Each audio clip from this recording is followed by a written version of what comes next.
These spiritual beings have never left our planet, not just in a figurative sense, but in a very literal sense.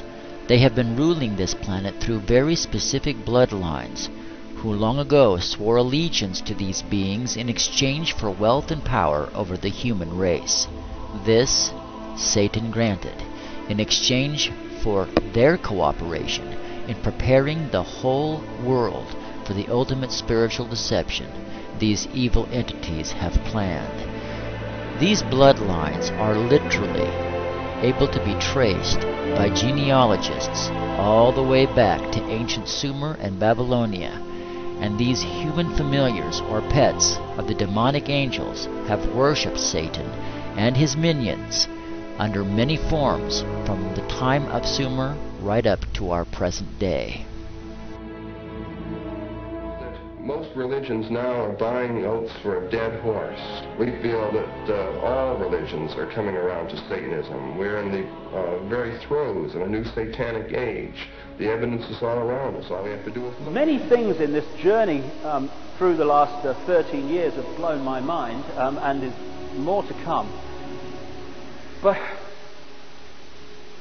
grasping the fact that people were involved in human sacrifice ceremonies and stuff back in the ancient world, okay, get my head around that.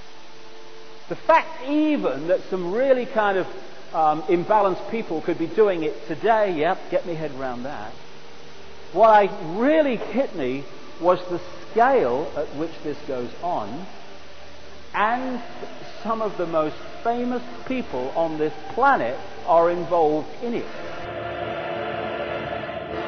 Those who came down from above were often simply the bird people or the bird gods. Indeed, Jesus himself made this connection in the parable of the sower when he said, "The fowls of the air are Satan, who, when a person hears the gospel, immediately comes and snatches away the seeds sown in their heart." Birds are therefore very symbolic of these fallen wicked spirits, and to a lesser extent they have also been symbolically represented by the goat, serpent, dragon, and bull throughout much of human history. To this day, these bloodlines worship the ancient Sumerian and pagan gods, which are really nothing more than symbolized representations of Satan himself. Indeed, the great men and the mighty men of the earth worship and serve these fallen angels, and since these beings were physically removed by God, these same bloodlines, in servitude to their hidden masters, have been ruling in their place until they have prepared the way for the return of these Anunnaki, these Nephilim, by herding the human race into a one-world political and religious system totally controlled by these satanic forces, causing all, free and bond, rich and poor, to serve Satan's tyrannical government and to be under Satan's tyrannical control.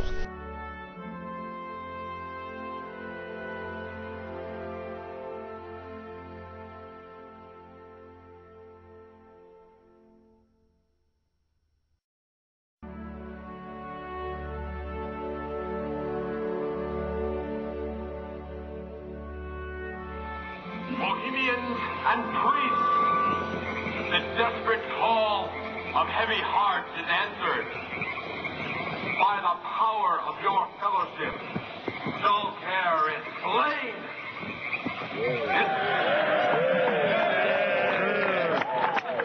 His body has been brought yonder from the funeral pyre to the joyous pipings of a funeral march. Our funeral pyre awaits.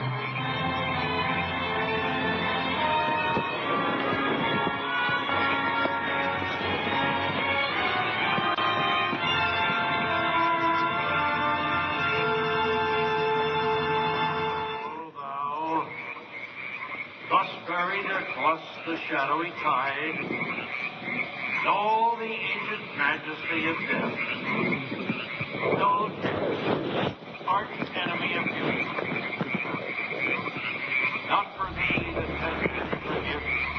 rest will say, fire shall have its will of me, and all the winds make merry with thy dust.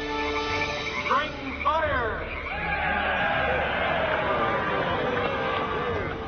Of men in black and brown and the bound body on the back of the buggy. They drove behind big black tarps they had hanging out of the trees. There was lots of smacking on lips of in bizarre enjoyment by the crowd. We still haven't made out exactly what was going on, but that a real sacrifice may have actually been developing according to some occult experts. Now a question. What have Herbert Hoover, Art Linkletter, Jack London, and Richard Nixon all had in common? Well, they've all been members of the exclusive all-male Bohemian Club in California, where every year at this time, the elite from around the country get together for 2.5 weeks of fun and games. Dozens of small camps, the most prominent of which is called Mandalay. Among its members are businessmen like Leonard Firestone and Edgar Kaiser, and political figures like Gerald Ford, Henry Kissinger, William French Smith, and George Shultz. President Reagan, Vice President Bush, and Defense Secretary Weinberger are members of other camps. Richard Nixon is a Bohemian, and so are high-ranking executives of such companies as Eastern Airlines, Standard Oil of Indiana, and Bank of America.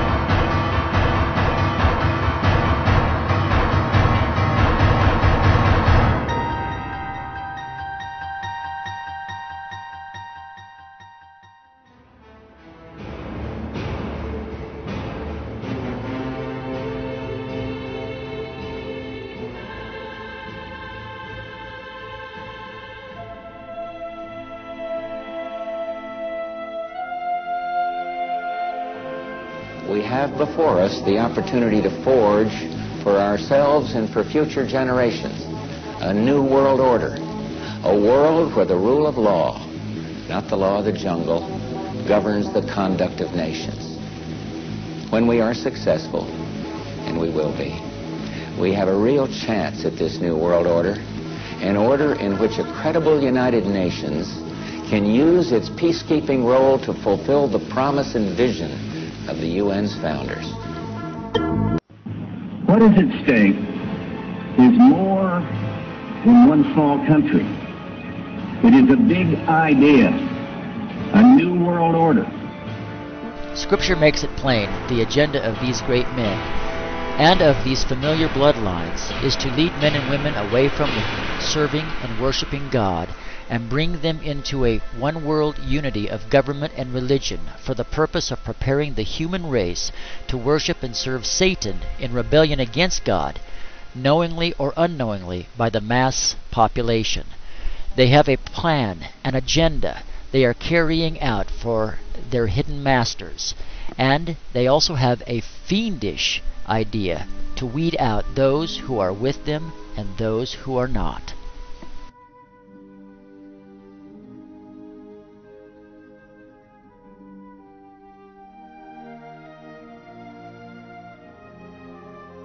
Finally from us this evening, technology on the cutting edge. We were interested today to hear that more than 100 law enforcement officials in Mexico are having microchips implanted in their arms. The chips allow a person to be scanned.